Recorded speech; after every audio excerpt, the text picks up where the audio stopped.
بسم اللہ الرحمن الرحیم۔ السلام علیکم ویورز۔ آج ہم بات کریں گے حضرت اسحاق علیہ السلام کی زندگی کے بارے میں۔ حضرت ابراہیم علیہ السلام کی عمر مبارکہ 175 برس اور آپ علیہ السلام کی اہلیہ سارہ کی عمر 90 سال تھی جب ان کے پاس اللہ تعالیٰ نے حضرت اسحاق علیہ السلام کی خوشخبری سنائی۔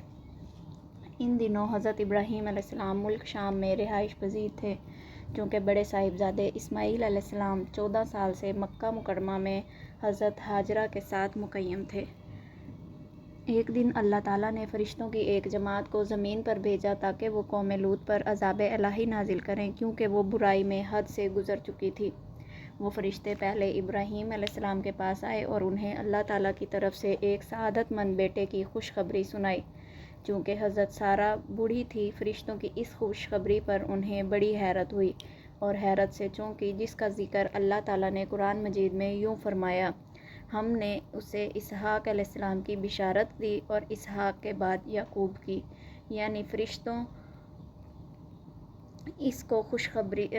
نے اس کو خوشخبری دی تو آپ کی بیوی نے آواز نکالی اور آگے آئی اور اپنے چہرے پر ہاتھ مارا، جیسے تعجب کے وقت عورتیں کرتی ہیں، اور کہنے لگی: تعجب ہے کہ میں بچہ جنم دوں گی، جبکہ میں بوڑھی ہوں اور یہ میرا خاوند ہے جو بہت بوڑھا ہے۔ یعنی میرے جیسی عورت کیسے بچہ پیدا کر سکتی ہے؟ میں بوڑھی ہوں اور بانجھ بھی، اور میرا خاوند بھی بوڑھا ہے۔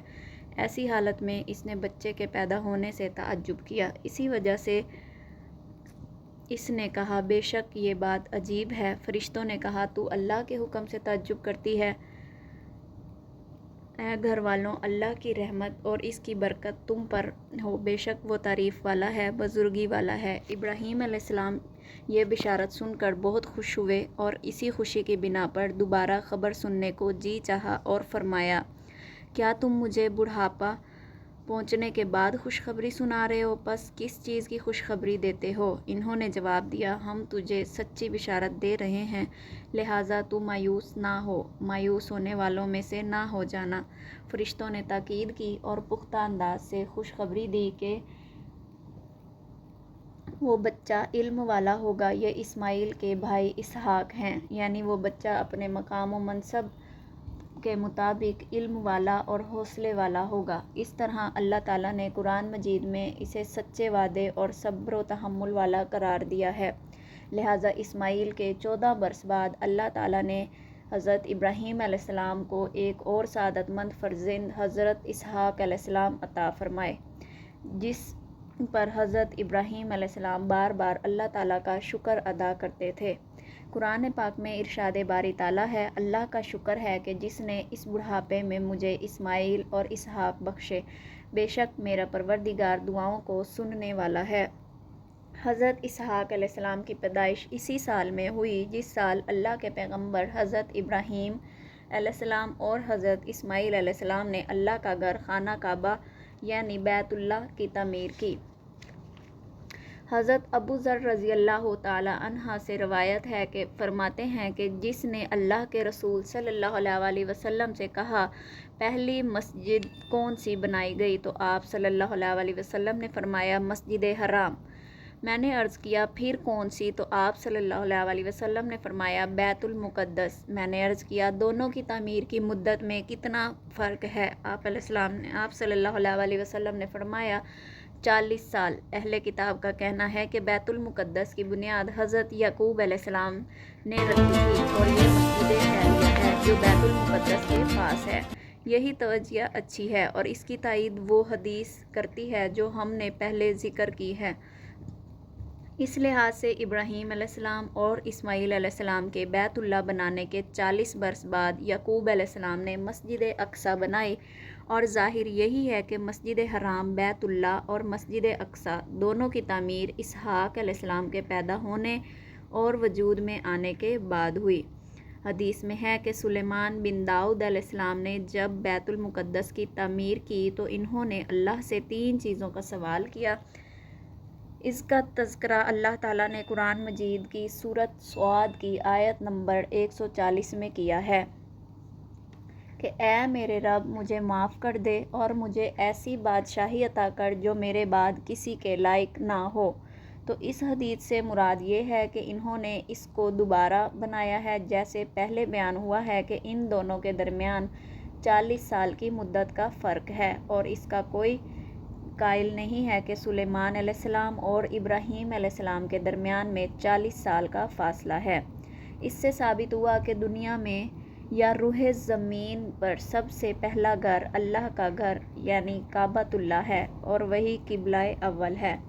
قرآن مجید میں ارشاد ہوا ہے کہ اللہ کی عبادت کے لیے سب سے پہلے جو مقام بنایا گیا وہ بیت اللہ ہی ہے۔ ناظرین و کامرین، حضرت اسحاق علیہ السلام کے نبی ہونے کی گواہی خود قرآن پاک میں بھی دی گئی ہے۔ قرآن مجید میں اللہ تعالیٰ نے ارشاد فرمایا ہے، اور ہم نے انہیں اسحاق علیہ السلام کی بشارت دی اور وہ نبی اور نیکوکاروں میں سے ہوں گے۔ ہم نے ان پر اور اسحاق علیہ السلام پر برکتیں نازل کی تھی، اور ان دونوں کی اولاد میں سے نیک اور صالح لوگ بھی ہیں اور اللہ پر ظلم کرنے والے بھی ہیں یعنی گناہ گار لوگ بھی ہیں۔ حضرت اسحاق علیہ السلام کو اللہ تعالیٰ نے نبوت عطا فرمائی اور آپ کی اولاد بنی اسحاق کہلائی، بعد ازاں بنی اسرائیل بھی کہلائے، اور بنی اسرائیل میں جتنے بھی نبی آئے وہ سب آپ کی اولاد میں سے تھے۔ قرآن مجید میں ارشاد ہے، اور ہم نے ان کو اسحاق اور یعقوب علیہ السلام عطا فرمائے اور ان کی اولاد میں پیغمبری اور کتاب مقرر کر دی، اور ان کو دنیا میں بھی اس کا صلہ عطا کیا اور آخرت میں بھی نیک لوگوں میں سے ہوں گے۔ حضرت ابراہیم علیہ السلام کے بیٹے اسحاق علیہ السلام کی شادی حضرت ابراہیم علیہ السلام کے بھائی کی پوتی رتبہ سے ہوئی۔ شادی کے وقت اسحاق علیہ السلام کی عمر 40 سال تھی۔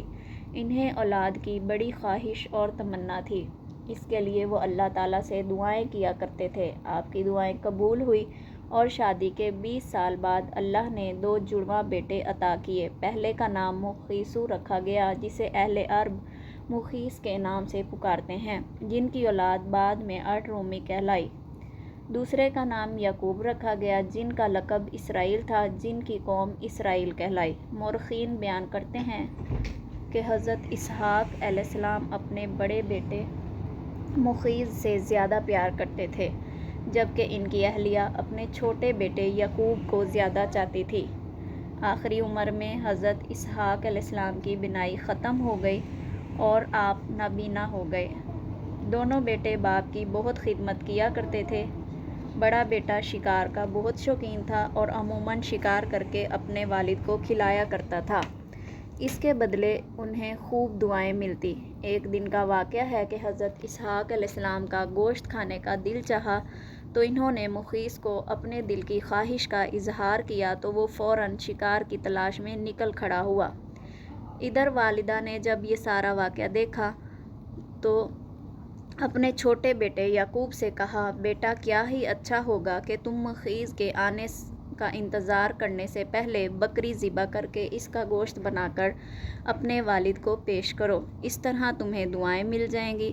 حضرت یعقوب علیہ السلام نے والدہ کی ہدایات پر عمل کیا اور جلدی سے بکری ذبح کی اور اس کا گوشت بھون کر والد کو پیش کیا۔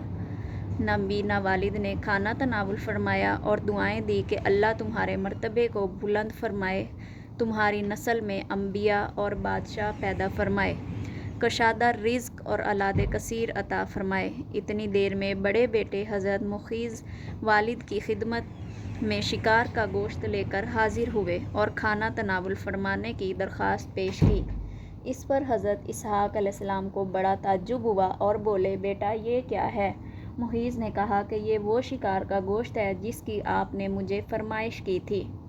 حضرت اسحاق نے مزید حیران ہو کر فرمایا کہ وہ تو تم کچھ دیر پہلے مجھے کھلا چکے ہو۔ اب مخیث کے حیران ہونے کی باری تھی اور وہ بولے، ابا جان میں تو شکار پر گیا ہوا تھا اور ابھی وہ لے کر آپ کی خدمت میں حاضر ہوا ہوں، پہلے تو میں نہیں آیا۔ حضرت اسحاق علیہ السلام سمجھ گئے کہ وہ چھوٹے بیٹے یعقوب علیہ السلام لائے ہوں گے، چنانچہ آپ نے مخیث کے لائے ہوئے کھانے کو بھی تناول فرمایا اور اسے بھی دعا دی کہ تمہاری نسل سب سے زیادہ سرسبز و شاداب سرزمین پر پروان چڑھے، ان کے پھل اور رزق میں اللہ تعالیٰ خوب برکت عطا فرمائے۔ محیز اپنے کو چھوٹے بھائی یعقوب کو پہلے آ کر دعائیں لے جانا اور ان پر سبقت لے جانا بڑا ناگوار گزرا۔ وہ حضرت یعقوب کے دشمن بن گئے اور ان کی جان لینے کے ارادے کرنے لگے۔ والدہ نے جب محیز کے ارادوں کو دیکھا تو انہیں خوف محسوس ہوا کہ کہیں وہ اپنے بھائی کو قتل نہ کر ڈالے، تو انہوں نے اپنے چھوٹے بیٹے یعقوب سے فرمایا کہ تم فوری طور پر شام چھوڑ کر اپنے ماموں کے پاس چلے جاؤ۔ انہیں حالات کی نزاکت کے بارے میں معلومات تھی، چنانچہ انہوں نے یعقوب کو بھیجنے کا فیصلہ کیا اور ان سے فرمایا کہ جب تمہارے بھائی کا غصہ ختم ہوگا تو میں تمہیں واپس بلا لوں گی۔ حضرت اسحاق علیہ السلام کو بھی معاملات کی نزاکت کا احساس تھا۔ انہیں خوف تھا کہ کہیں محیز اپنے بھائی کو قتل نہ کر دے۔ انہوں نے اپنی زوجہ کے لیے ہوئے فیصلے کو مد نظر رکھتے ہوئے یعقوب کو فوری طور پر وہاں سے جانے کا بولا۔ یوں حضرت یعقوب والد اور والدہ سے دعائیں لے کر ملک شام سے ہجرت کر گئے۔ بنی اسرائیل نے اللہ کی کتاب تورات میں حضرت اسحاق علیہ السلام کو ذبیح اللہ کا لقب دیا ہے۔ تورات میں لکھا ہے کہ اللہ نے اپنے اکلوتے بیٹے کو ذبح کرنے کا حکم دیا۔ اسرائیلیوں نے اس میں تحریف کرکے یوں کہا کہ اللہ نے اپنے پہلے بیٹے اسحاق کو ذبح کرنے کا حکم دیا۔ یہ لوگوں کی طرف سے تورات میں اضافہ ہے اور یہ سراسر جھوٹ ہے، جس کی وجہ سے بنی اسرائیل کا اہل عرب سے حسد ہے۔ اللہ تعالیٰ نے جب ابراہیم علیہ السلام کو ذبح کا حکم فرمایا تو اس وقت اسماعیل علیہ السلام ابراہیم علیہ السلام کے اکلوتے بیٹے تھے۔ بنی اسرائیل اسی وجہ سے اہل عرب سے حسد کرتے ہیں کہ اہل عرب حضرت اسماعیل علیہ السلام کی نسل سے ہیں، اور ان میں سے سب سے افضل، بلند و مرتبہ، عظیم و عالیشان اللہ تعالیٰ کے آخری نبی حضرت محمد صلی اللہ علیہ وسلم بھی ہیں۔ اللہ تعالیٰ نے قرآن مجید میں فرمایا کہ یہود و نصارہ کبھی مسلمان کے دوست نہیں ہو سکتے۔ ارشاد باری تعالیٰ ہے، اے ایمان والو کہ تم یہود و نصارہ کو دوست نہ بناؤ، یہ تو آپس میں دوست ہیں، تم میں سے جو کوئی ان سے دوستی کرے تو وہ ظالموں میں سے ہے، اور اللہ تعالیٰ ظالموں کو بالکل راہ راست نہیں دکھاتا۔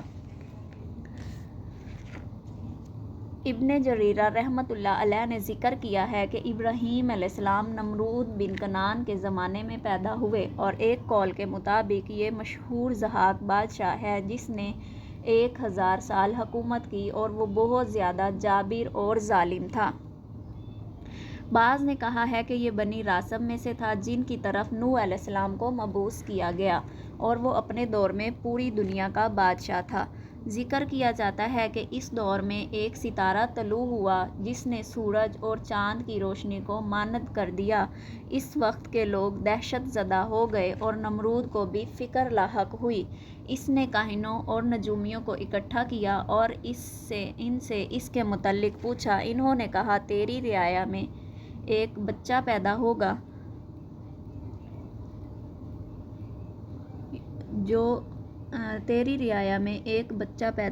جو تیری رعایا کو ختم کرے گا، تیری حکومت کے زوال کا سبب بنے گا۔ اس نے مردوں کو عورتوں کے پاس جانے سے روک دیا اور حکم جاری کر دیا کہ اس وقت موجود تمام بچوں کو قتل کر دیا جائے۔ ابراہیم علیہ السلام اسی دور میں پیدا ہوئے، اور اللہ تعالیٰ نے ان کو کافروں کے مکر و فریب سے محفوظ رکھا، حتیٰ کہ آپ بھرپور جوانی کو پہنچ گئے، اور اللہ تعالیٰ نے بہت اچھے طریقے سے آپ کی نشو و نما کی، حتیٰ کہ آپ کے ساتھ وہ حالات بھی پیش آئے جن کا ذکر ہم پہلے بھی کر چکے ہیں۔ حضرت ابراہیم علیہ السلام سوس کے مقام پر پیدا ہوئے، بعض نے کہا بابل میں پیدا ہوئے، بعض نے کہا کوسی کی طرف واقع ایک جگہ سواد میں پیدا ہوئے۔ ابن عباس رضی اللہ عنہ کی ایک روایت میں ہے کہ آپ دمشق کے شہر مسق میں واقع ایک شہر برزہ میں پیدا ہوئے۔ جب اللہ نے آپ کے ہاتھوں نمرود کو تباہ کیا تو وہ ہجرت کر کے حران میں آ گئے، پھر وہاں سے شام کے علاقے آئے اور ایلیا کے شہر میں قیام پذیر ہوئے۔ جیسے ہم پہلے بھی بتا چکے ہیں، اور آپ کے ہاں اسماعیل اور اسحاق علیہ السلام پیدا ہوئے، اور آپ سے پہلی بیوی سارہ جبرون بستی میں فوت ہوئی۔ یہ بستی کنعان کے علاقہ میں تھی۔ اہل کتاب کے قول کے مطابق سارہ کی عمر اس وقت 127 برس تھی۔ آپ اس کی وفات پر بہت غمگین اور سوگوار ہوئے اور بنی الحیث کے ایک شخص عفرون بن زخر سے ایک زمین کا ٹکڑا 400 مسکال میں خریدا اور وہاں اسے دفن کیا۔ ایک قول یہ ہے کہ وہ اچانک فوت ہوئے تھے۔ اسی طرح داؤد اور سلیمان علیہ السلام بھی اچانک فوت ہوئے تھے۔ اہل کتاب سے منقول شدہ واقعہ اس سے مختلف ہے۔ انہوں نے کہا کہ ابراہیم علیہ السلام بیمار ہوئے اور 175 سال یا 190 سال کی عمر میں فوت ہوئے اور جبرون الحیث کی زمین میں اپنی سارہ کے پاس عفرون الحیثی کے کھیتوں میں دفن ہوئے۔ ان کے کفن و دفن کا اہتمام ان کے دونوں بیٹے اسماعیل اور اسحاق علیہ السلام نے کیا۔ کچھ ایسی روایات مروی ہیں جن سے پتہ چلتا ہے کہ ابراہیم علیہ السلام نے اپنا یہ روایت اس طرح موقوف مروی ہے لیکن یہ مرفوع کے ساتھ بہت مشابہ ہے اور یہ بات ابن حبان سے مختلف ہے۔ مالک رحمۃ اللہ علیہ نے یحییٰ بن سعید بن المسیب سے نقل کیا ہے کہ سب سے پہلے ابراہیم علیہ السلام نے میزبانی کا شرف حاصل کیا، سب سے پہلے آپ نے ختنہ کیا، سب سے پہلے مونچھیں کاٹی اور سب سے پہلے بڑھاپا دیکھا تو فرمایا اے اللہ یہ کیا ہے؟ اللہ نے فرمایا یہ وقار ہے۔ آپ نے کہا اے اللہ مجھے وقار میں زیادہ کر۔ ان دونوں کے غیر نے یہ الفاظ زیادہ بیان کیے ہیں اور انہوں نے سب سے پہلے اپنی مونچھوں کو کاٹا، سب سے پہلے لوہا استعمال کیا اور سب سے پہلے شلوار زیب تن کی۔ ابراہیم، اسحاق اور یعقوب علیہ السلام کی قبریں اس عمارت میں ہیں جس کو سلیمان بن داؤد علیہ السلام نے جبرون علاقے میں بنایا تھا اور یہی وہ شہر ہے جو آج تک الخلیل کے نام سے مشہور ہے۔ اور یہ بات بنی اسرائیل کے زمانہ سے ہمارے دور تک تو اتر کے ساتھ جماعت در جماعت چلی آ رہی ہے کہ ابراہیم علیہ السلام کی قبر خلیل شہر میں ہے۔ باقی کسی شہر یا جگہ کے تعین کے بارے میں کوئی صحیح روایت نبی صلی اللہ علیہ وسلم ثابت نہیں ہوئی۔ دوستوں اگر آپ کو ہماری یہ ویڈیو پسند آئی ہو تو لائک کریں، شیئر کریں، ہمارے چینل کو سبسکرائب کریں تاکہ ہماری ہر آنے والی نئی ویڈیو آپ تک پہنچتی رہے۔ اللہ حافظ۔